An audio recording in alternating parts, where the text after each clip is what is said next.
Bonjour à tous et bienvenue pour cette nouvelle vidéo. Aujourd'hui, je vous propose de voir ensemble l'ajout des formulaires dans notre application. Mais avant ça, on va revenir un petit peu sur SharePoint pour modifier donc la liste gestion des devices modèles et ajouter un champ type comme ce que j'ai fait. C'est ce qui nous permet de faire le distinguo entre un ordinateur ou un smartphone pour la suite du développement d'application. Théoriquement, vous êtes capable de le faire tout seul. Si vous avez un problème, n'hésitez pas, vous le mettez en commentaire et je vous répondrai. Et moi, pour la suite, je vais vous montrer comment on fait pour les formulaires. Alors donc pour les formulaires, comme vous pouvez voir, en fait, on n'a pas préparé pour l'instant. Pour l'instant, donc on avait préparé des dashboards pour l'affichage de nos listes de données et on avait préparé donc un menu qui servirait pour, si on avait plusieurs, sélections à faire dedans, enfin, choix à faire dedans. Genre par exemple, gérer les marques, gérer les modèles, enfin pour nos référentiels, hein, tout simplement. Voilà, donc on a préparé ça. Là, ce qu'on va faire, c'est qu'on va donc ajouter une nouvelle section pour, par exemple, ordinateur. Donc on va venir, on va dupliquer l'écran du dashboard, donc on le duplique, voilà. Ici, donc une fois que le travail est terminé, on va juste renommer le dashboard 1 pour le mettre en, par exemple, forme. À savoir que, au niveau de l'application là, il y aurait plein de formulaires possibles à faire pour, celle-ci, enfin plein de styles de formulaires à mettre.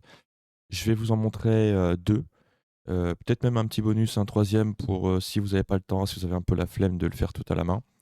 Mais voilà, on va se contenter de ça et je vous montrerai d'autres types, de formulaires, dans de prochaines vidéos.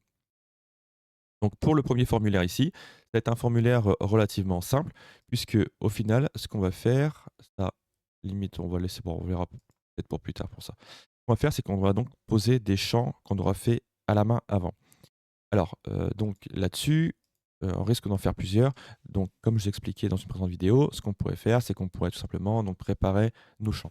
Alors au niveau de nos champs, ce qu'on risque d'avoir besoin, si on regarde, donc on a les entrées qui sont ici. On risque d'avoir besoin d'une entrée de texte. Enfin, c'est même pas on risque, c'est on va avoir besoin d'une entrée de texte. On va aussi avoir besoin de listes déroulantes. Alors au niveau des listes déroulantes, il y en a 2. Ici, je vous laisse choisir ce que vous avez envie de mettre. Les 2 fonctionnent à peu près de la même façon. La différence qu'il y a entre les 2, c'est que la liste déroulante qui est en haut n'a pas de fonction recherche. Donc si vous avez une liste qui est énorme, eh bien du coup, il va falloir faire du scroll, hein. Faut aimer faire de la roulette. Si pas, il y a la zone de liste déroulante qui, elle, comporte une fonction recherche. Et pour le coup, pour notre application, c'est elle que je vais utiliser. Donc il faut bien voir que dans le cas où on a très peu de données, la liste sans recherche, c'est OK, mais dès qu'il y a beaucoup de données, il faut vraiment passer sur une liste avec recherche. Après, vous faites comme vous voulez là-dessus. Donc, nous allons avoir besoin de ça. Au niveau de nos données derrière, quand on regarde, donc ici, voilà, par exemple, pour la liste des modèles. Donc, on sait du champ texte. Derrière, on a un champ marque qui, au final, est, on va gérer donc avec notre liste. De l'autre côté, sur la partie de la table où justement on fait rentrer toutes nos données, la table principale, bon, voilà, c'est pareil, hein, on aura aussi de la liste, on aura tout hein, pour le coup. Mais on pourrait se dire que ici, par exemple, vous voyez, pour la partie, ordinateur, ou smartphone, on pourrait mettre, par exemple, un choix. C'est tout à fait possible. Donc ça, ce qu'on pourrait faire, c'est qu'on pourrait très simplement regarder, faire, par exemple, une case d'options, admettons, ou, on pourrait tout simplement, avoir un champ autocalculé avec un champ texte derrière aussi, c'est possible. En vrai, il y a plein de possibilités là-dessus. Pour le coup, moi, je vais prendre une case d'options. Ça nous permettra de voir, donc, une nouvelle source de données, d'entrée et de voir un petit peu donc comment on peut gérer ça. Donc, si on prend donc notre application, on avait vu qu'on avait, du orange, donc en couleur, principale au niveau de nos écrans, hop, genre ici. On pourrait, admettons, dire qu'on va essayer de rester sur un orange pour nos champs d'entrée, donc pour nos inputs, hein, tout simplement. Bon, on va essayer quand même de prendre un orange un petit peu, peu plus sombre, on va-t-on dire. Donc là, on va se positionner donc sur nos éléments. Ici, si on regarde, on a donc le fil. Donc le fil, pour rappel, c'est le fond, c'est le blanc, hein, qu'il y a derrière. Donc ça, si vous voulez y toucher, par exemple mettre, je sais pas, une opaline, c'est une espèce de vert extrêmement clair, très proche du blanc. Vous vous amusez à mettre des choses comme ça ou si vous voulez mettre un orange très, très pâle, vous pouvez. Enfin, vous gérez, hein, du coup, hein, comme vous avez envie là-dessus. Mais par contre, nous, ce qui nous intéresserait, ce serait le border color. Donc le border color, c'est donc vraiment le tour qu'on a. Et donc là, ici, on est sur enfin, une espèce de dégradé de noir, hein, pour le coup. Donc ça, on va le changer. Par contre, c'est vrai que j'ai peut-être fait le con parce que au final, j'ai pas récupéré donc les valeurs ici. Donc on est en 255, 153, 0. Donc si on récupère tout ça, on avait dit donc 255, 153 et 0. Donc ça, c'est le orange qu'on a par défaut. Et maintenant, vous voyez par exemple pour les petits boutons radio qui sont dessous, du coup on peut voir qu'ils ne sont pas gérés par le border color. Parce que le border color, en réalité, c'est si je venais à rajouter donc une bordure ici, là, voilà, là. Donc ça serait la bordure ici, hein, le border color. Donc eux, ça va être géré différemment. Mais on voit ça juste après. Donc voilà. Donc ici, on a donc nos borders qui ont été mis. Sauf que, comme je disais tout à l'heure, ça a peut-être été sympa d'avoir quelque chose d'un peu plus sombre, va-t-on dire. Donc là, on va se placer tout simplement comme ça ici, et on pourrait très bien imaginer décaler le curseur pour avoir quelque chose comme ça peut-être. Bon, théoriquement, ça c'est géré par des UX qui vont vous donner des palettes de couleurs, et après vous avez juste à les suivre, hein, pour le coup. Oui, bon, effectivement, c'est pas la couleur est pas très belle. On va limite rester sur la couleur classique. Voilà, donc ça par contre, donc on a géré nos couleurs. Admettons qu'on voudrait augmenter donc les, les bords en fait, hein, parce que là on est sur une taille 2. Si on voulait regarder, on pourrait très bien monter sur du 4 par exemple, vous voyez. Donc ça ferait un peu plus épais. On pourrait se faire quelque chose comme ça, par exemple. Donc maintenant qu'on a ça, je vais récupérer donc le code couleur qu'on a mis. Et on va gérer le cas de nos boutons radio. Alors dans le cas de nos boutons radio, on a vu que donc border color, c'est vraiment pour la bordure autour de la zone. Mais par contre, on doit avoir... voilà, normalement, il me semble que c'est ça. Donc on a le radio border color qui est ici, donc qui va être le tour de nos cercles. On change, on met ça, et on est tout bon. Par contre, toujours là-dessus, on a, quand on va sélectionner la case, on va avoir une couleur qui va s'appliquer pour nous dire: «On a sélectionné telle option». Vous voyez? Ça, c'est noir. Donc si vous voulez, ça, on peut aussi le modifier. Donc pour ça, on retourne dans la partie, radio, border. Sauf que là, on peut très bien partir sur la sélection fil. Alors la sélection fil, comme vous pouvez voir, donc elle est réglée sur noir. On la change, on pourrait très bien donc la mettre sur orange aussi, par exemple. Et donc voilà, on a notre orange qui s'applique. Autre chose, on peut voir que j'ai un contour qui s'applique. Donc quand je prends la sélection, j'ai un cadre qui s'applique, au même titre que pour les autres en réalité, hein. Pour les autres, vous voyez, quand on regarde, dès que je suis en hover dessus, bah, on a quelque chose qui s'applique. Et c'est pareil, là on ne le voit pas parce que je suis passé sur... Copilote est vraiment très chiant. Je suis passé sur une épaisseur de 4, mais en réalité, si je rebascule sur le border thickness à 2 ici par exemple, voilà, dès que je vais me mettre en focus dessus, donc en cliquant sur ma zone va passer, voilà, avec une épaisseur 4. Vous voyez? Et donc ça, pour régler ça, on va donc faire ça juste après. Je repasse donc en 4, voilà, par exemple ici. Donc ça, pour gérer ce genre de cas, en fait, c'est des options qu'on retrouve ici en bas à droite. Donc là, vous voyez, on a donc tout ce qui est les pointages. Donc les pointages, en réalité, c'est les hover. C'est dès que vous allez venir en survol. Si on veut faire un exemple ici, donc là, par exemple, donc j'ai pris le fond ici. Et donc le fond, je le bascule en vert pour l'exemple. Voilà. Donc je me mets sur la première zone et vous pouvez voir que, hop, je suis passé vert. Voilà. Et maintenant, on va regarder l'autre à côté, donc au clic. Au clic, là ici, je vais le changer. Je vais mettre un RGBA, donc avec un rouge à 255, un vert à 0, un bleu à 0 et une opacité à 1. Voilà. Et donc ça veut dire que à partir du moment où je vais cliquer dessus, je vais cliquer et j'aurai donc le fond qui sera rouge. Vous voyez? Donc je suis vert au survol, je clique et je suis rouge. Vous voyez? Voilà. Donc ça, c'est comme ça qu'on va gérer ces trucs-là. Donc ces trucs-là, si Donc on prend le press. Le press ici, je vais juste lui dire que je vais rester sur le blanc.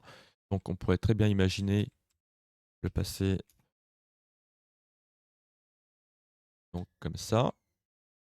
Donc je reste sur du blanc. Ok. Donc ça veut dire que là, maintenant, si je clique dedans, je suis bien blanc. Donc là-dessus, il n'y a pas de problème. Là, ça, on va le reprendre et l'appliquer une nouvelle fois pour le clic. Donc le clic, on le gère, on le met en blanc. Le pointage, on le gère, on le met en blanc. Le désactiver, bon bah ça sera. Enfin, je pense pas qu'on ait besoin de le voir dans cette vidéo, mais c'est par exemple si, quoique si, on va le voir pour cette vidéo. Et par exemple, vous voyez, dans le cas quand on va gérer nos listes, donc marques et ensuite nos modèles. Bah, typiquement, on pourrait se dire: «Je vais pas te proposer un modèle si tu as pas sélectionné de marque». Parce que du coup, on aurait beaucoup trop de choix. Et ben, c'est exactement dans ce cas-là que ça pourrait servir. On pourrait désactiver un champ tant qu'on n'a pas la valeur du champ précédent. Voilà. Ensuite, au niveau du clic, donc là, ici, on a géré nos bordures et donc là, c'est nos textes. Si maintenant, je vais retirer ça, donc celui-ci, c'est pareil, je vais mettre donc limite du rouge et là, on va mettre du vert. Donc le rouge, pour rappel, c'est dès que je passe au pointage, donc en survol, le hover. Et le vert, c'est dès que je suis au clic. Et là, ça, c'est pour la couleur du texte. Donc si maintenant je teste ici, vous voyez, donc j'ai un hover, mon texte est devenu rouge, je clique, mon texte devient vert. Voilà. Bon, théoriquement, enfin, il n'y a pas vraiment de cas où vous allez devoir vous amuser à faire des choses comme ça.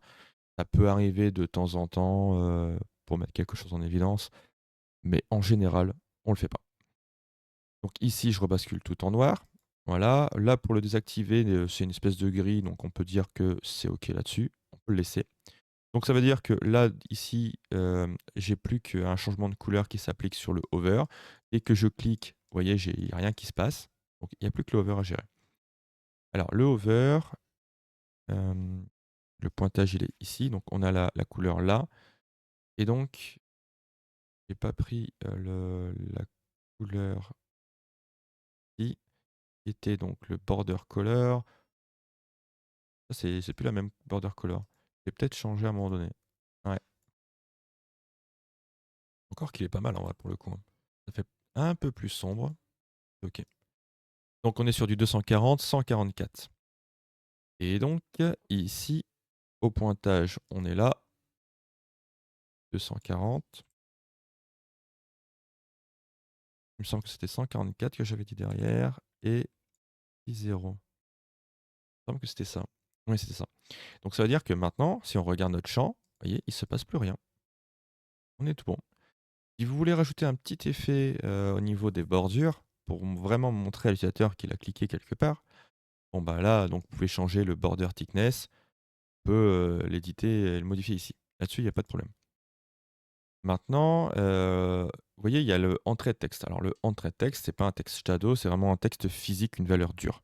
Donc ça, donc c'est géré par défaut ici. Le défaut, pour l'instant, on va le laisser vide, mais on sera amené à mettre une valeur dedans. C'est quand on fera de l'édition d'informations qu'on a déjà en base de données. Pour l'instant, on le laisse comme ça. On est tranquille. Ici, au niveau du texte d'information, c'est le fameux texte shadow. Donc si je marque par exemple test ici, vous allez voir que donc j'ai test qui apparaît et dès que je clique, il disparaît. Voilà. Donc ça, c'est quelque chose qu'on pourra gérer aussi plus tard. Pour l'instant, on n'en a pas besoin. Là, les éléments de recherche, bon, bah, c'est la même chose, hein. On a aussi ce genre de texte qui est derrière, qui se cache. Vous voyez ici.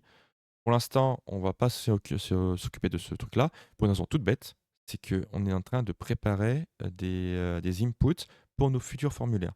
Mais le formulaire sera aussi bien un formulaire de device enfin de smartphone que d'ordinateur. Donc forcément, on ne sait pas encore quel type pour l'instant, donc on laisse, on n'y touche pas. Au niveau des valeurs qu'il y a ici, donc on a les deux valeurs. Et donc là, pour le coup, on peut s'amuser à y toucher. Donc quand on regarde, on a donc les valeurs par défaut qui sont ici. Donc la valeur par défaut, c'est pour savoir qu'est-ce que vous allez sélectionner en réalité, hein, pour le coup. Et ensuite, on a nos valeurs. Alors nos valeurs pour sur de champ, elles sont donc ici dans l'item. Et l'item, donc le radio sample, en réalité, bon, là, vous le voyez pas parce que c'est une espèce de variable qui est appliquée derrière, enfin, une variable de type tableau, hein, pour le coup. Mais, en réalité, ça ressemblerait, enfin, derrière, si on regarde, ça ressemble à quelque chose comme ça. Donc on fait ça et voilà.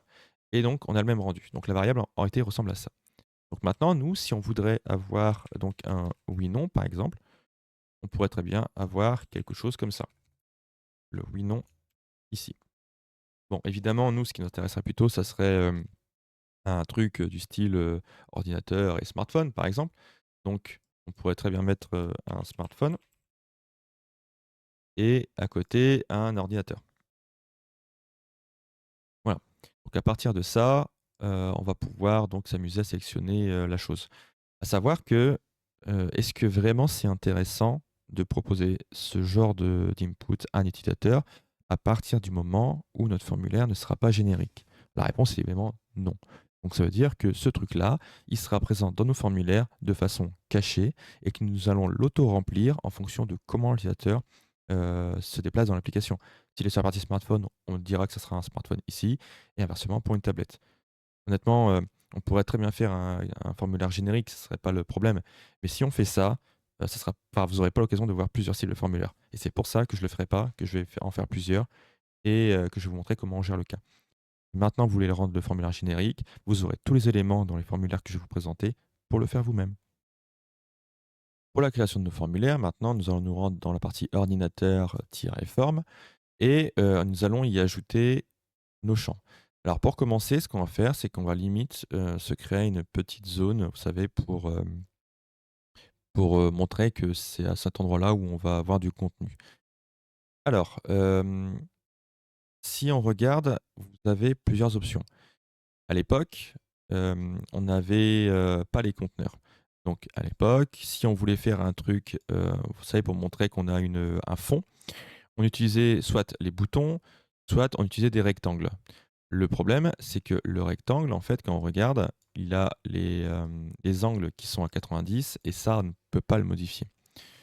Le bouton, lui, il a les angles arrondis et là, on peut le modifier, le radius. Donc c'est ça qu'on utilisait. Donc à l'époque, ce qu'on faisait, c'est exactement ce que je vous ai montré donc avec, les les inputs qu'on a préparés avant et c'était s'amuser à changer les couleurs du click, les couleurs du hover pour désactiver, l'affichage. Pour donc, ne plus avoir cet effet, vous savez, flashy quand on se déplace dessus et évidemment, quand on regarde, si je me déplace par exemple sur ordinateur ici là-haut, vous voyez que bon, j'ai juste en fait un curseur qui apparaît pour, le texte. Il y a pas de vous savez, vous avez pas d'icône de pointage. Alors que pour le bouton, on a une icône de pointage et donc pour désactiver ça, ce qu'on faisait, c'est qu'on plaçait tout simplement donc une zone par-dessus, comme par exemple, un label ou un rectangle, invisible pour ne plus avoir ce truc-là.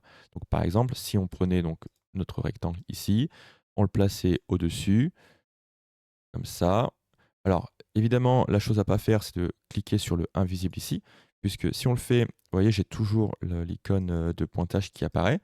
Par contre, si je reprends donc mon rectangle, que je le remets de façon invisible, que la couleur donc qui est ici, je la place sur une transparente, à ce moment-là, je n'ai plus le pointage. Aujourd'hui, on n'a plus besoin de faire ça. Maintenant, on a directement des conteneurs. Donc, si on va chercher donc dans insérer container, on en a plusieurs. Alors, les deux premiers, donc l'horizontal et le vertical, sont des conteneurs quand vous avez besoin d'afficher plusieurs zones. Là, pour nous, ce ne sera pas le cas. On aura besoin d'un seul, donc ce sera donc conteneur. Mais si vous voulez faire, par exemple, vous savez, on va dire des détails à droite et un formulaire à gauche, admettons, eh bien, vous pouvez très bien utiliser donc le conteneur horizontal pour ce genre de choses. Si maintenant vous avez besoin, je ne sais pas, d'avoir des informations affichées en haut et un formulaire pour éditer en bas, bah voilà, vous faites pareil, vous prenez un conteneur vertical. C'est comme ça que vous allez pouvoir le faire. Donc là, nous ici, on va prendre un conteneur, on va l'éditer, on va directement lui donner le nom conteneur forme ordinateur.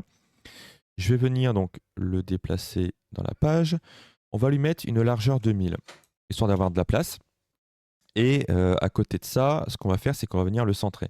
Alors, pour le centrer, ce qu'on va faire, c'est que donc nous allons récupérer notre X. On va donc, pour le faire, on a deux possibilités. On a soit avec le parent, soit avec l'app. Les deux sont identiques, puisque le conteneur a comme pour parent l'ordinateur qui au final, enfin l'ordinateur forme qui est au final bah, l'app. Et à côté de ça, on a l'app qui est l'application en général. Donc, on va prendre l'app, point donc la largeur. Et donc ça nous permet de récupérer la taille de notre écran. Donc maintenant, ce qu'on va faire, c'est qu'on directement, on va prendre en compte qu'on a un menu. Et le menu, mine de rien, il fait quand même 100 de large. Donc pour ça, on va venir lui ajouter 100 pour la division qu'on va faire juste après. Pour préparer tout ça, ce qu'on va faire, c'est qu'on va se placer donc avant la formule et on va venir l'entourer. Ensuite, donc on a ça, on va venir y soustraire donc la largeur de notre composant, donc le conteneur forme ordinateur avec la largeur. Donc à partir de là, on a donc récupéré juste le reste de tout ça. On l'entoure une nouvelle fois pour justement les priorités mathématiques et on applique une division par 2. Et là, en faisant ça, on a notre véritable placement.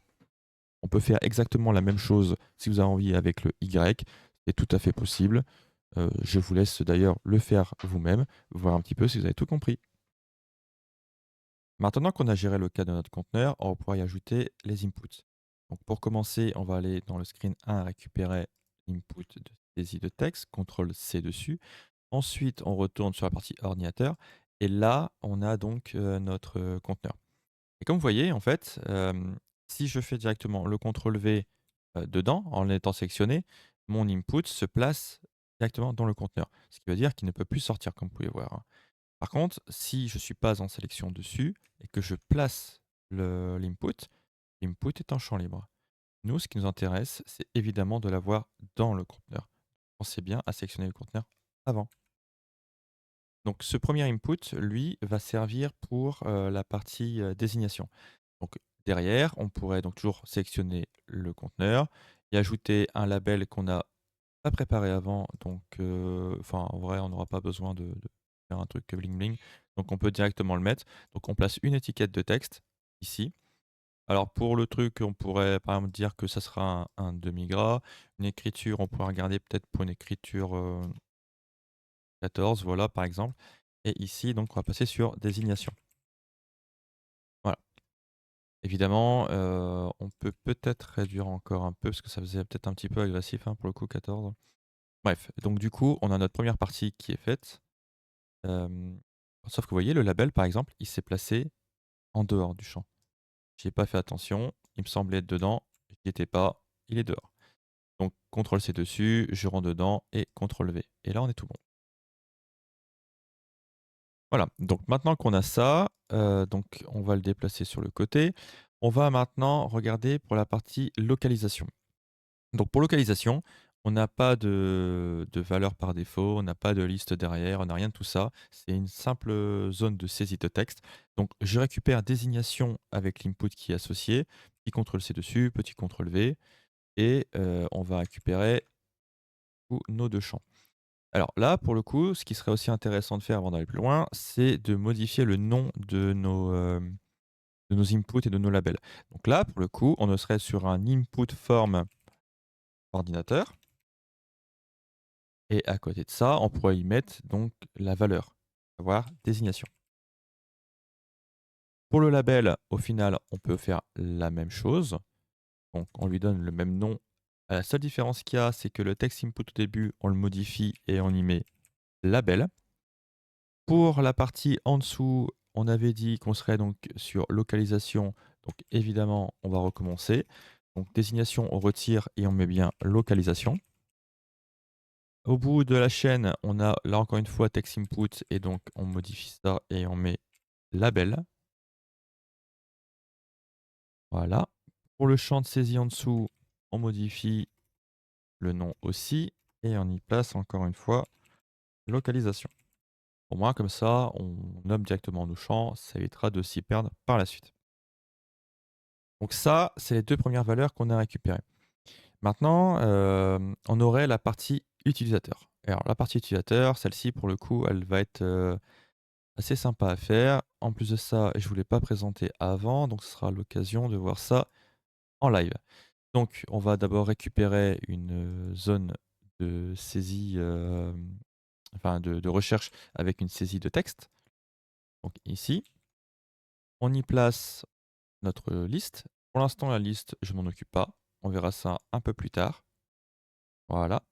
Et à côté de ça, on a aussi donc la date d'attribution. Ça, c'est quelque chose qu'on ne gère pas directement dans le formulaire, puisque c'est quelque chose qu'on va gérer, à l'enregistrement du formulaire. Là, on n'a pas besoin de s'en occuper. Par contre, on a besoin de 2 autres choses, la marque et le modèle, et les 2 sont intimement liés. Donc là, comme vous pouvez voir, je suis en focus sur, destination et la liste. Donc petit CTRL-C, petit CTRL-V dessus. Je récupère mes 2 et c'est placé. Et je vais faire ça une deuxième fois pour donc avoir le modèle en plus. Voilà. Et donc maintenant, si on s'amuse un petit peu à renommer tout ça, parce que là, il y a beaucoup de copier-coller. Ici, donc, on va avoir, l'utilisateur. Vous pouvez mettre aussi, par exemple, le propriétaire ou ce genre de choses, hein, c'est tout à fait possible, hein. Donc là, ici, on va donc avoir la marque. En dessous, on va se retrouver avec le modèle. Et donc là, les 2 là, on va y ajouter, une contrainte, hein, comme je vous ai dit un peu plus tôt dans la vidéo. Donc ça, on a renommé nos champs, enfin nos labels. Maintenant, ce qu'on va faire, c'est qu'on va directement les renommer aussi là. Donc là, on était sur ordinateur, donc là, on s'en va sur utilisateur. En dessous, ici, donc on va récupérer la valeur là, la valeur ici, on modifie. Donc on n'est plus sur localisation, on est bien sur utilisateur. Au bout, on n'est pas sur un text input, on est directement sur une liste. Vous pouvez marquer liste, après vous pouvez même liste choix, hein, si vous voulez, hein, il n'y a pas de souci là-dessus. Donc liste choix par exemple. Ensuite, je m'en vais ici. Donc là, liste choix et on est sur une marque. En dessous, pareil, liste choix et on est sur un modèle. Voilà. Donc ça, c'est fait. Il me semble que du coup, tout est renommé. Non, pas du tout. Pas du tout. Donc là, on change ça donc pour faire une marque. Là, le modèle, pareil, on le modifie aussi ici. Et théoriquement, on est tout bon. Oui, voilà, on est tout bon. Donc voilà, au moins, toutes nos champs et nos labels sont renommés. On a absolument tout pour travailler. Donc, ça, bon, après la mise en forme du form, on verra ça pour faire un truc propre, hein, pour le coup. Là, pour l'instant, on va dire qu'on va juste laisser ça en l'état pour dire de pouvoir câbler. Le côté mise en forme, ce sera le côté bling bling un peu plus tard, va-t-on dire. Voilà. Donc, comme ça, on a nos valeurs. Maintenant, ce qui serait intéressant de faire aussi, c'est d'y ajouter les 2 boutons. Alors pourquoi 2 boutons? Simplement parce qu'on va avoir donc, un bouton de sauvegarde de la donnée, qui sera accessoirement aussi un bouton de mise à jour et d'enregistrement et un bouton, pour annuler, par exemple. Donc pour les boutons ici, on va en ajouter donc 2. Donc encore une fois, CTRL-C, CTRL-V, on a nos 2 boutons. Au niveau du texte, on va dire par exemple ici, ça va être le bouton pour enregistrer. C'est pas réellement vrai puisque comme j'ai dit tout à l'heure, il va faire 2 choses, mais on verra ça plus tard. Ici, on fait un annulé, voilà. Alors au niveau de l'annulé, ce qui serait possible de faire, par exemple, c'est de dire qu'on soit sur une espèce de grille, vous savez, limite un gris anthracite, ça pourrait être sympa. Voilà, un gris comme ça peut être vraiment cool. Et au niveau enregistré, bon, bah, on va se placer sur une valeur que vous avez, je suppose, pas du tout vu arriver, à savoir un vert. Un petit vert comme ça peut être vraiment cool. Voilà, maintenant, on a fait ça, mais il reste un problème. Je vous laisse 2 petites secondes. Est-ce que vous allez trouver le problème ou pas? Je suis sûr que vous l'avez trouvé. C'est bien évidemment les hover et les select. Puisque quand vous regardez, si je passe en hover, je suis en bleu des 2 boutons. Si je clique dessus, l'effet blanc limite, c'est OK. On peut trouver ça limite plutôt sympa. Le noir, on a aussi cet effet blanc, pourquoi pas, ça peut être OK. Par contre, le bleu là, non. Ça, on va pas conserver ce truc-là. Donc, quand on va regarder, on est ici et donc on a la valeur qui est là. Alors, si on prend par exemple le bouton qui est là, d'ailleurs, je vais vous montrer quelque chose par rapport à ça. Vous voyez bien que le bouton s'appelle bouton 2-1. Très bien. Ok, donc là, je vais sur mon fil. Sur mon fil, je reprends mon bouton et évidemment, je vais lui donner la propriété fil. Ce qui fait que lorsque je vais cliquer dessus, je vais garder la même couleur de fond. Au moins là-dessus, on n'a pas de problème. Pour le deuxième bouton, on va faire exactement la même chose, sauf que lui, c'est un bouton 2, donc bouton 2.style. Donc là, maintenant, le comportement, c'est quand je vais cliquer dessus, je garde mon blanc et quand je survole, je garde la couleur d'origine. Là-dessus, on est tout bon. C'est exactement ce qu'on voulait. Par contre, il y a une petite subtilité. Comme vous pouvez voir, donc les boutons ne sont pas renommés. Les boutons, c'est juste donc les textes générés et on a utilisé ce nom qui a été généré pour nos propriétés. On pourrait penser que très, très grave erreur, mais en réalité, pas du tout. Puisque si je prends mon bouton ici, par exemple, et que je marque bouton save, par exemple. Voilà. Donc là, on pourrait se dire, bah, je vais avoir une erreur. Alors qu'en réalité, pas du tout. Ça s'est mis à jour automatiquement. Donc là-dessus, vous pouvez y aller, vous pouvez faire vos formules et seulement après éditer. Il n'y a aucun problème là-dessus. Le seul moment où vous risquez d'avoir des petites incohérences qui risquent d'apparaître, c'est avec tout ce qui est les collections, etc. Mais encore, il y a des fois, ça passe. Donc on a nos deux boutons qui sont là. Alors le bouton ici, on va le renommer directement en annulé. Voilà, et donc on récupère nos deux boutons, CTRL-C dessus. On va dans notre conteneur et on pourrait, enfin, ouais, si on pourrait directement les ajouter dedans, par exemple. Au moins on les met là et on est tout bon. Donc ça, il n'y a rien de câblé pour l'instant. Et donc, on va s'en occuper. Alors, pour s'en occuper, ce qu'on pourrait faire, on va commencer par les marques, par exemple. Alors, les marques, quand vous cliquez dessus, vous avez donc une proposition qui vous, qui vous est fait directement fait par Power Apps, à savoir les listes que vous avez déjà mis et accessoirement aussi les connecteurs. Bon, les connecteurs, pour le coup, ça n'a pas d'intérêt. Donc là, au niveau de la liste, on va évidemment choisir la gestion des devices marques. Maintenant que ça c'est fait, il reste quand même quelque chose à voir, c'est la partie des champs. Parce que quand vous vous mettez en focus comme ça, vous avez dans les propriétés avancées la partie champs. Et ici, dans le texte principal et le search, on a des informations, réellement on s'en fout en fait, hein. Parce que si on teste, vous pouvez voir qu'on a une liste, hein, il sait trouver nos éléments, mais il n'est pas capable de nous les afficher. Donc, pour pallier à ça, on se met en focus dessus. Dans la partie champ, au niveau texte principal, eh bien, à ce moment-là, on va aller chercher désignation. Au niveau de la valeur de recherche, on va encore une fois chercher désignation. Et on obtient du coup notre liste fonctionnelle. Voilà. À savoir que je ne sais pas si vous avez fait attention quand je l'ai fait, mais au-dessus, on a encore une troisième valeur, la valeur disposition. Donc là, moi, je suis par défaut en unique, mais il est tout à fait possible, vous savez, d'avoir des valeurs doubles, voire des personnalisées. Donc pour avoir par exemple, si vous êtes sur le cas d'une personne, donc pour le troisième champ, vous allez donc avoir la photo de la personne, plus des valeurs du style, par exemple, nom, prénom et l'email en dessous, admettons. Pour les valeurs doubles, on pourrait très bien imaginer que pour la marque, on aurait pu mettre marque et modèle dans une même liste. Ça aurait été possible aussi. Ou sinon, on peut très bien rester dans la valeur unique comme c'est fait et aller voir comment on peut mettre des contraintes sur un autre champ grâce à ça. Voilà. Pour la partie modèle, on va reproduire le même schéma. Donc on se met en focus dessus, on va chercher donc la gestion des devices modèle et donc là, on aura directement désignation à aller chercher. Donc pour rappel, une fois que tout ça c'est fermé, vous mettez en focus dessus, le volet, vous l'ouvrez, vous allez cliquer sur champ, donc faire modifier du champ et vous avez donc les valeurs. Voilà.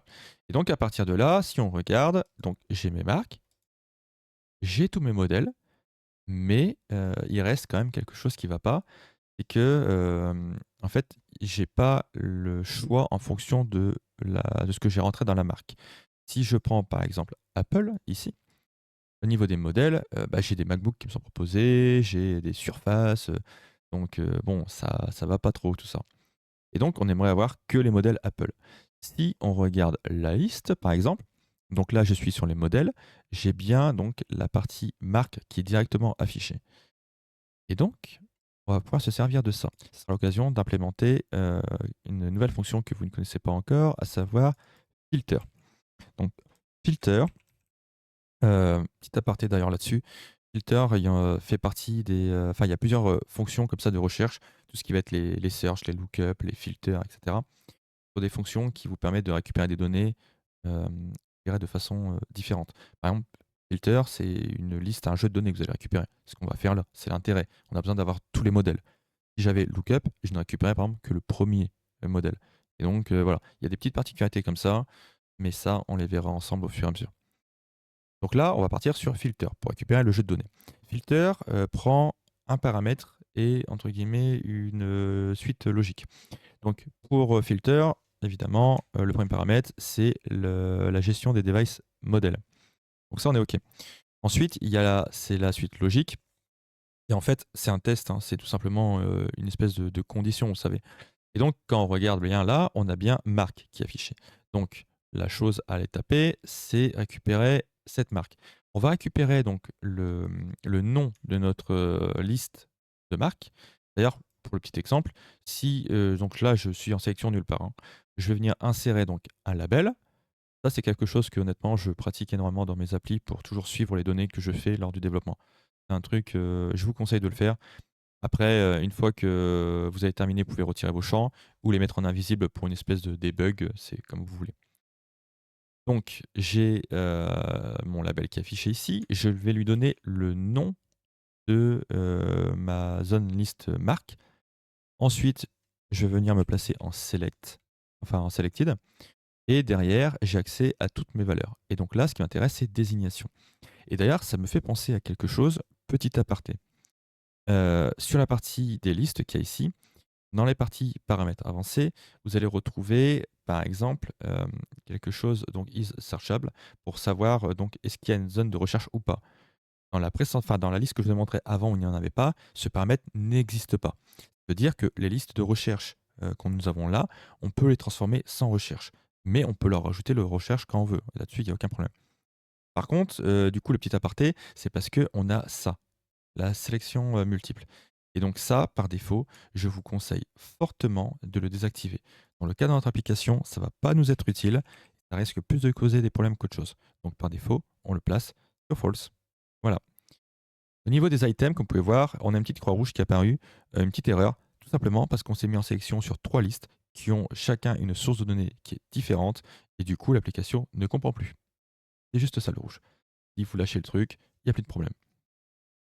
Donc, ceci est fait. Donc, on récupère notre nom pour la marque. Au niveau du modèle, on a bien notre filter. Et donc là, on va regarder pour récupérer une liste cohérente par rapport à notre sélection de marques. Ce qu'on va faire, c'est qu'on va aller cibler le champ marque. Par contre, le champ marque, ce n'est pas une valeur texte, c'est un objet. Et ça veut donc dire que derrière, il y a des choses. Si par exemple, je tape point, je vais obtenir 2 informations, l'ID et la value. La value, c'est ce que vous avez rempli dans SharePoint, comme, valeur, que vous souhaitez afficher. En l'occurrence, on avait mis désignation. Donc, la value ici fait référence à la désignation. Donc je prends ce truc-là, je fais égal, ensuite je mets le nom de la liste des marques qu'il y a juste au-dessus. Ensuite, je repars sur le selected et pour finir, je refais encore une nouvelle fois point et la désignation. Donc là, ce que je cherche, c'est bien de dire que je vais regarder dans la liste des modèles toutes les marques qui correspondent à ma liste que j'ai sélectionnée où la désignation correspond donc à ça. Donc je termine, je referme et voilà. À partir de là, si vous regardez, ma liste, donc elle est complète pour du matos Apple. Donc le 16 Pro, le 15 Plus, ces choses-là, c'est que du Apple. Si maintenant je viens changer et que je mets Microsoft par exemple, bah là j'ai les surfaces et j'ai les lumières. Là-dessus on est OK. Maintenant on va pousser la connerie un peu plus loin. Supposons, ici, là, dans les marques, je n'ai rien sélectionné. Donc dans les modèles, je n'ai rien. Logique, vous me direz. Mais visuellement, en tant qu'utilisateur, je me dis, je peux cliquer. Et quand je clique, il n'y a rien. Donc votre application, elle bug. C'est pas normal. Sauf que non, elle bug pas. Le fonctionnement est logique. Donc ce qu'on va faire, c'est qu'on va désactiver ce champ pour montrer à l'utilisateur qu'il n'a pas sélectionné quelque chose, il ne peut pas cliquer dessus. On aurait aussi très bien pu afficher un message d'erreur, c'est tout à fait possible. D'ailleurs, on pourrait même, par exemple, le faire, hein, si on s'amuse à toucher à ça. Donc on prend donc toujours un label pour tester.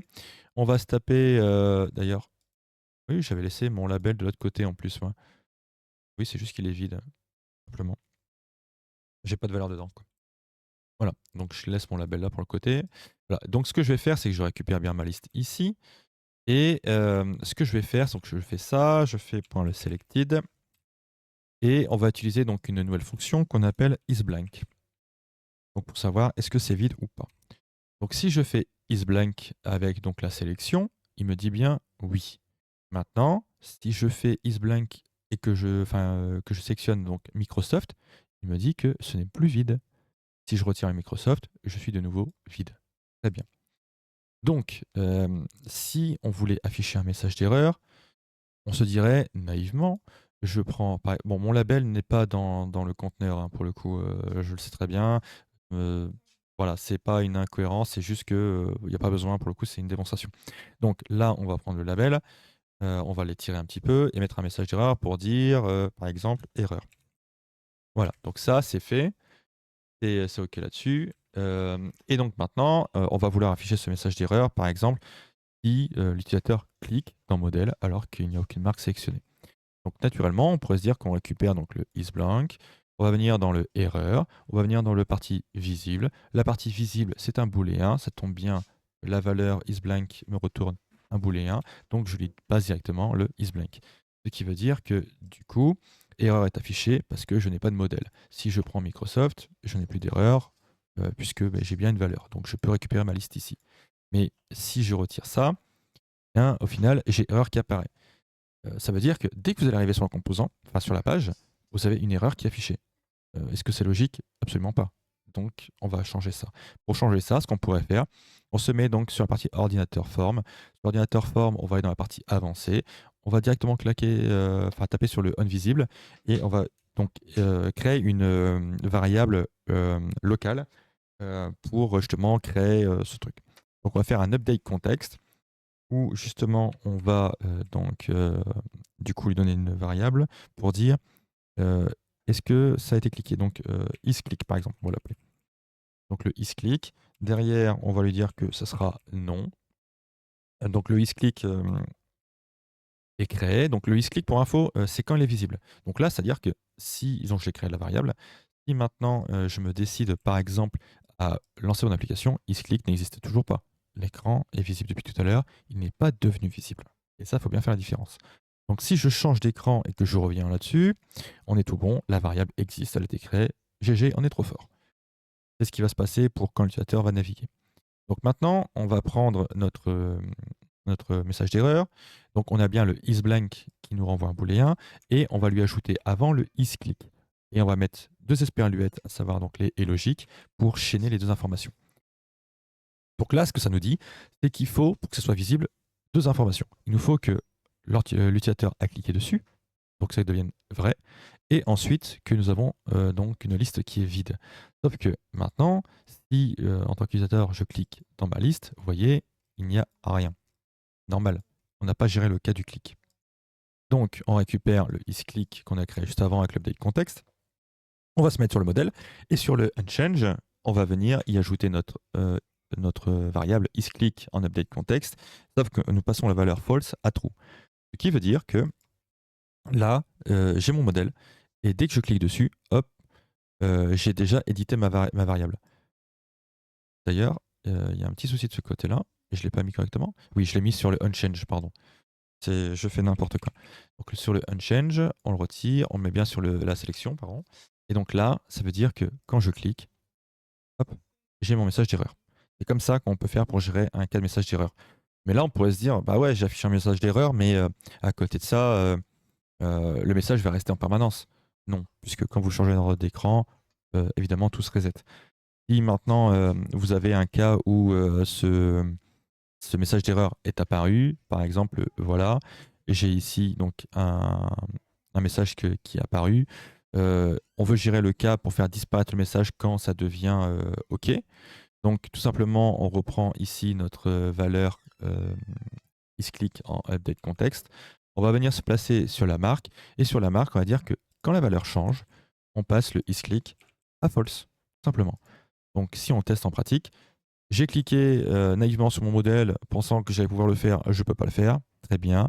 Et il me dit que je dois cliquer sur une marque, je vais cliquer sur une marque, j'ai cliqué dedans, vous voyez, le message est toujours présent. Je clique et je sélectionne une marque, mon message d'erreur n'est plus présent. Et si maintenant je choisis un modèle, vous voyez, je n'ai pas de message d'erreur. On est tout bon. Donc c'est comme ça que vous pouvez gérer le cas des messages d'erreur. Donc c'est une première façon. L'autre façon qu'on aurait, c'est de dire qu'on récupère le champ enfin la liste de la marque et on va venir donc se placer cette fois-ci sur la partie affichage du modèle. Et dans affichage modèle, vous allez retrouver le mode d'affichage. Dans le mode d'affichage, on est sur un display mode edit. C'est une valeur qui vous permet en fait de modifier un champ. Donc là, on est sur un edit puisque bah, effectivement, on est amené à toucher à cette liste. Hein. Enfin, en tant qu'utilisateur, je parle, hein, pas en tant que développeur. Donc on se place devant. On va tout simplement venir faire un if avec donc la liste. Et d'ailleurs, si je récupère tout, ce sera beaucoup plus rapide. Bon, c'est pas bien grave. Donc on va recommencer à zéro. Donc on fait donc un isBlank là-dessus. On lui passe donc notre liste avec le selected. Voilà, on termine ça. Point virgule juste derrière. Donc si du coup c'est vraiment vide, à ce moment-là, on va passer sur un display mode disable.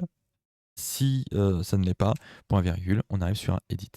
Ça veut dire que là maintenant, si par exemple je fais style, bah voilà, je n'ai pas de modèle, j'ai une marque, j'ai ce modèle, on est OK. Si je n'ai pas de marque, je peux pas sélectionner le modèle, tout simplement. Voilà. Et là-dessus, le champ est désactivé. Et c'est exactement ça qu'au départ j'avais en tête. C'est une des possibilités.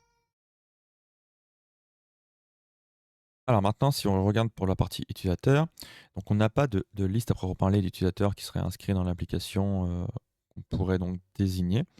Donc ce qu'on va faire, c'est qu'on va se câbler sur l'annuaire de votre entreprise. Et donc pour ça, on va donc cliquer sur notre champ. Dans la partie item, on va utiliser une fonction qu'on appelle choice. Là, la fonction choice a besoin donc d'un paramètre. Et le paramètre, donc lui demande une colonne. On va lui donner donc la gestion des device, donc notre liste principale, où on a dedans un champ de recherche et groupe qui s'appelle utilisateur.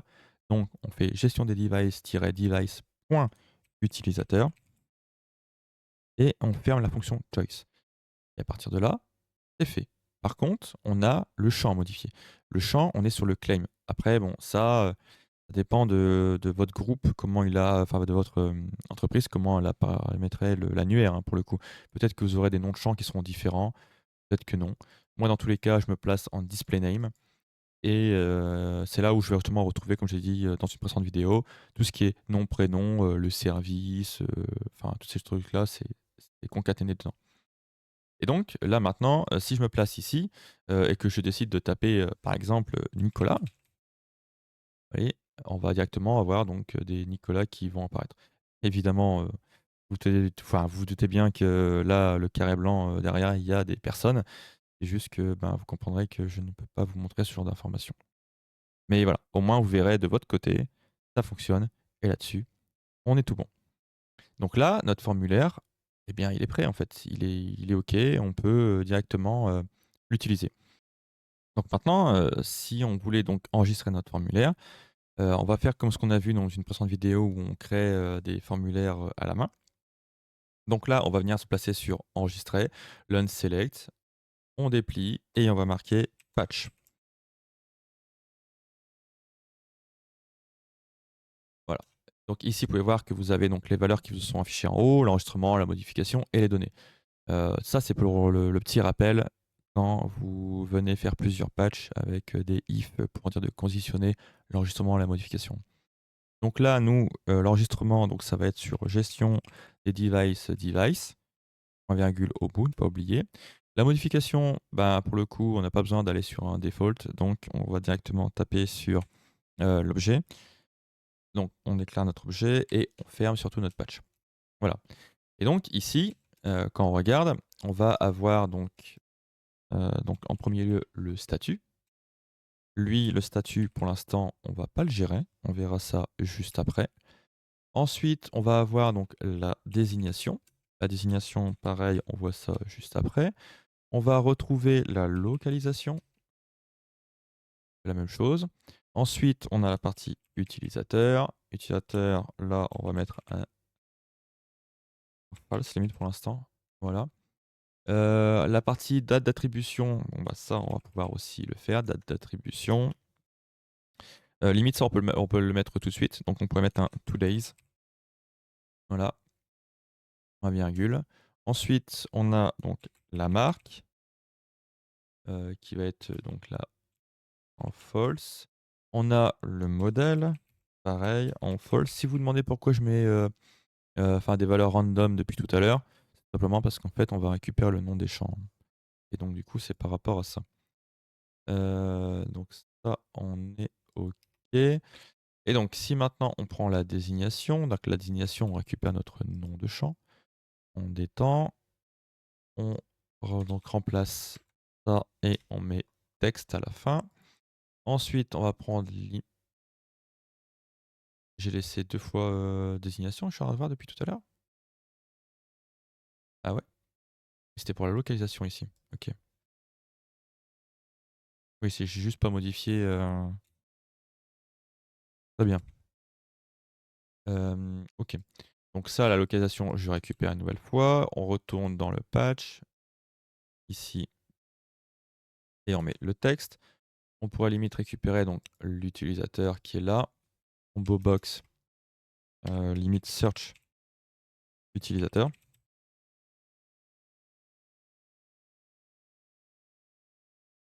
Ouais, j'ai été trop vite et j'ai supprimé, la valeur. Donc là, on retourne là-dedans, on prend l'utilisateur, on lui met donc le search.selected, simplement. La date d'attribution, on l'a déjà placée, donc ça en est bon. Et il nous manque marque et modèle. Donc marque, on récupère une nouvelle fois. On va en dessous. Là-dessus, donc point selected. Le modèle, on va faire la même chose. Et on va en dessous. Hop, point selected. Donc ça, on est OK. Comme vous pouvez voir, et donc là, on arrive sur un truc qui est vraiment cool. C'est ça, c'est une erreur qui apparaît quand vous ne faites pas des formulaires automatiques. Et donc ça, c'est quelque chose à gérer. Et donc pour gérer ce cas d'erreur, eh ben, il suffit d'être bête et discipliné, hein. Prenez donc, votre ligne, comme tout bon flemmard. De toute façon, si vous êtes dev, il faut être flemmard, hein, ça c'est la base, hein. Donc on récupère la ligne et il nous dit, que je n'ai pas d'ID de type number. Très bien. En réalité, ce qu'il faut comprendre, c'est qu'il attend un objet et que lui, on lui a filé un objet qu'il n'aime pas en termes de tronche. Donc on va déclarer un objet, voilà. Il nous a demandé un ID, donc bête et discipliné, on lui donne un ID, on lui donne la valeur de notre champ .selected et on rajoute un point et ici on va placer donc un ID, tout simplement. Là, on va regarder notre erreur et il va nous dire oh là là, je n'ai pas de value. Voilà, je n'ai pas de value. Donc point virgule, la value, des doubles points, on remet notre sélection, point, et on va marquer donc la désignation.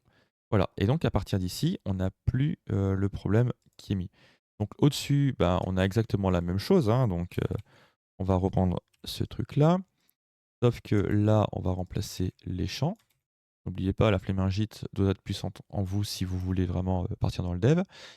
Et donc, tout est rempli. Là, on n'a plus d'erreur, on est OK. Le statut n'est pas rempli pour l'instant. On pourrait donc très bien y mettre quelque chose là-dedans, va-t-on dire, du style statut hop, OK par exemple. Là-dessus, on est bon. Et donc, on a une première partie de la façon d'enregistrer notre formulaire. Maintenant, ce qu'on va préparer, c'est le cas où on met à jour une de ces lignes. Donc, en retournant dans notre code, dans le enregistrer où on a le onSelect, là, ici, on va prendre en compte la galerie qu'on aura par la suite pour dire d'afficher nos données. Le problème, c'est que la galerie, à l'heure actuelle, elle n'existe pas. Donc, bah, on ne peut pas vraiment lui donner, vous savez, de nom. Donc, pour l'instant, on va partir sur un simple test bidon, va-t-on dire. Donc, on va être sur un isBlank, même pas, même juste mettre le false comme ça. Donc, notre test sera donc à l'emplacement du false.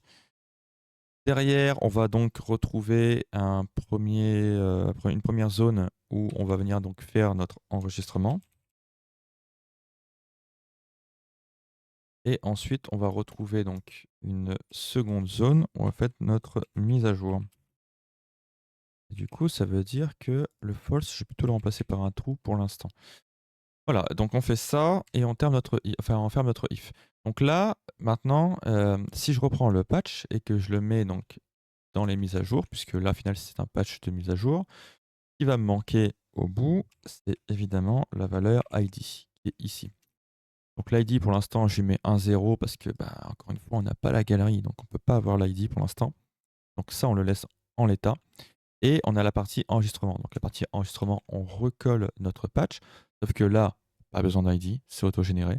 Par contre, ce qu'il nous faut rajouter ici, c'est le default qui est ici. Et donc lui, il prend encore une nouvelle fois une source de données qui sera donc gestion des device. Voilà, tout simplement. Donc ça, c'est OK. Autre chose qui serait à faire, ça serait d'avoir une variable qui nous permet de faire des mises à jour de texte. Donc là, ce qu'on va faire, c'est qu'on va se placer dans le app. On va mettre donc, la partie avancée en visible. On va aller dans le onStart. Et dans le onStart, nous allons créer donc un set avec un isEdit, par exemple. Un isEdit qui serait donc par défaut sur false. N'oubliez pas, isEdit n'existe pas. On l'a écrit, mais l'application ne le connaît pas, puisque le app a déjà été joué depuis bien longtemps. Donc on va réexécuter le onStart. Donc voilà, isEdit est maintenant disponible dans l'application. Donc ce qu'on va faire, c'est qu'on va venir donc ici, plutôt que de faire appel à la galerie à cet endroit-là, on va directement placer le isEdit. Donc, ouais, mais du coup, ça va être un peu chiant comme je l'ai mis. Donc, je vais inverser les deux. Donc, je retire ici. En fait, la solution qu'il y aurait, l'alternative, hein, pour ne pas faire de changement comme je viens de faire là, ce serait d'utiliser ce qu'on appelle un inverseur. L'inverseur, c'est tout simplement le point d'exclamation qu'on place devant la variable pour inverser la valeur.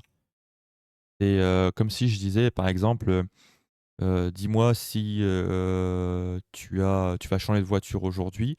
La réponse sera évidemment non, parce que vous avez déjà votre voiture. Mais du coup, avec l'inverseur, bah, ça sera oui. Ça sera plutôt un oui, tu vas pas changer de voiture aujourd'hui, quoi. Grosso modo, c'est à peu près ça l'idée. Bref, donc du coup, ça c'est créé. Maintenant, ce qui serait intéressant de faire, c'est de modifier le texte qui est là pour être un peu plus parlant. Donc si on va cliquer sur texte, on a enregistré, très bien. Donc là maintenant, ce qu'on va faire, c'est un if. On va prendre le isEdit qu'on a créé avant. Voilà. Donc isEdit, c'est un booléen. Limite, on pourrait dire que si isEdit est égal à true, alors on va afficher donc un texte. Si pas, on va afficher l'autre texte. D'ailleurs, c'est vrai que là, si vous faites attention, vous allez bien voir que ici j'ai marqué isEdit est égal à true, donc le test est complet.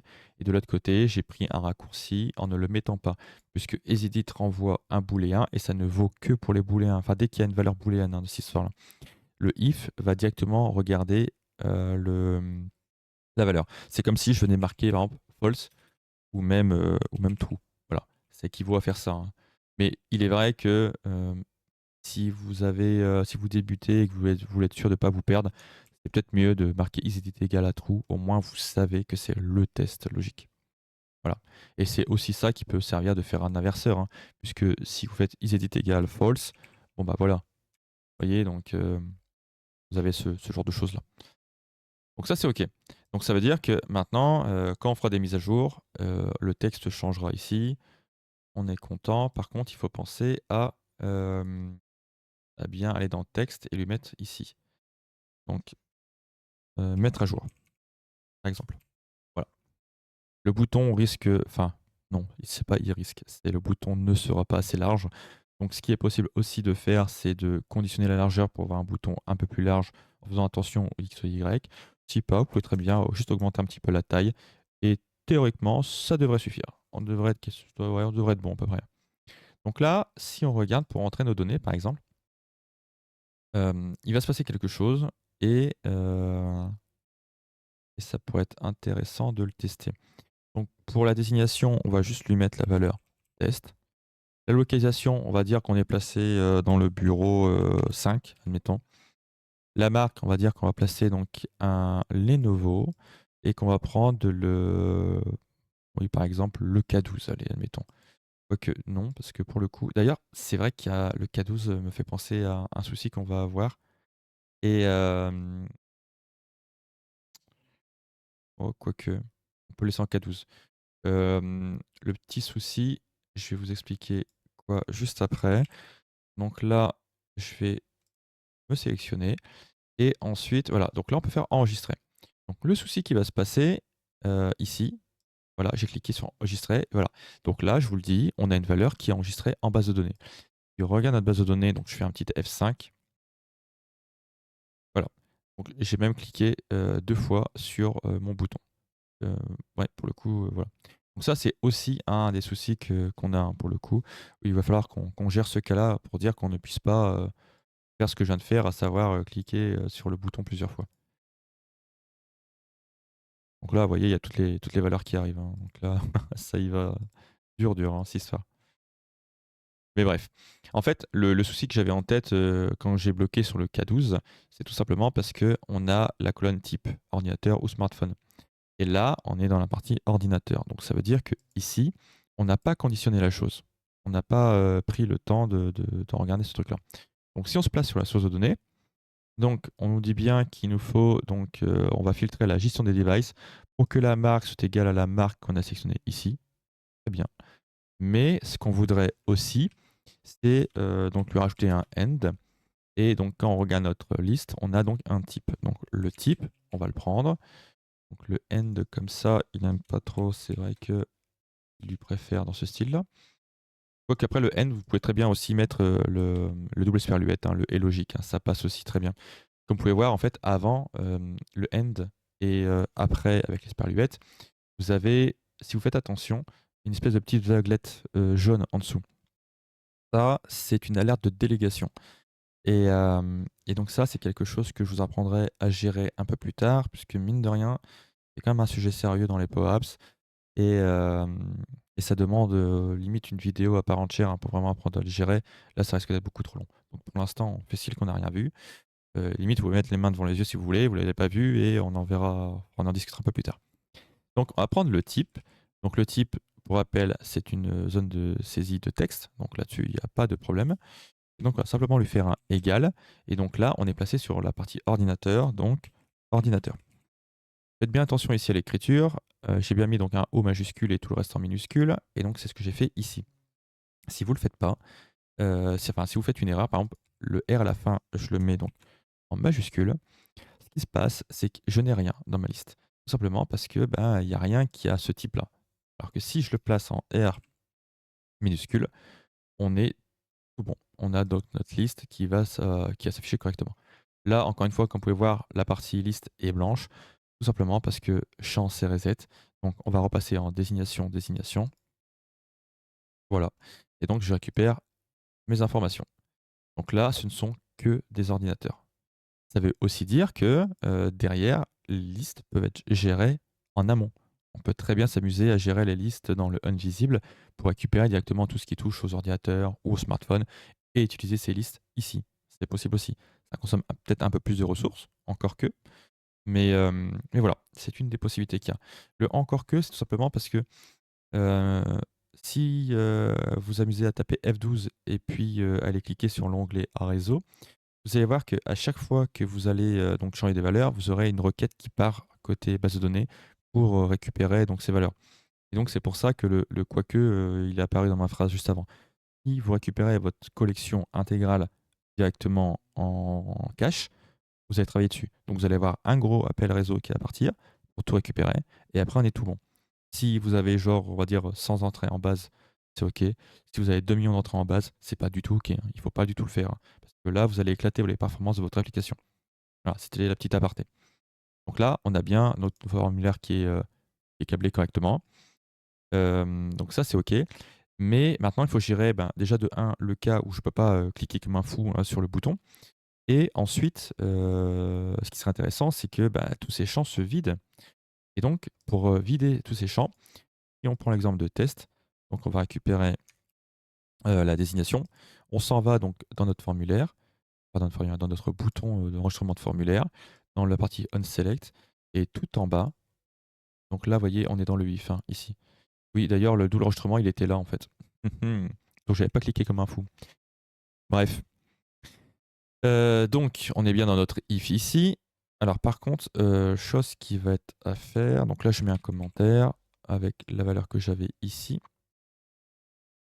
Ça, c'est OK. Non, parce qu'en fait, chose qui est en train, entre guillemets, de me piquer les yeux, c'est le côté, où le code est mal indenté. Voilà, c'est juste ça, on va dire que c'est un truc, voilà, que personnellement je n'aime pas. Voilà, comme ça, au moins on a bien une espèce d'effet cascade, vous savez? Et c'est beaucoup plus visible, je trouve. Donc là, on a notre, désignation qui est ici, donc ça. Et donc ce qu'on va faire, c'est qu'on va tout simplement faire un reset d'un champ. Alors là, pour le coup, le reset, il n'y est pas parce que bah, le point virgule, hein, tout simplement. Donc le reset. Ensuite, on prend donc notre désignation. Et voilà.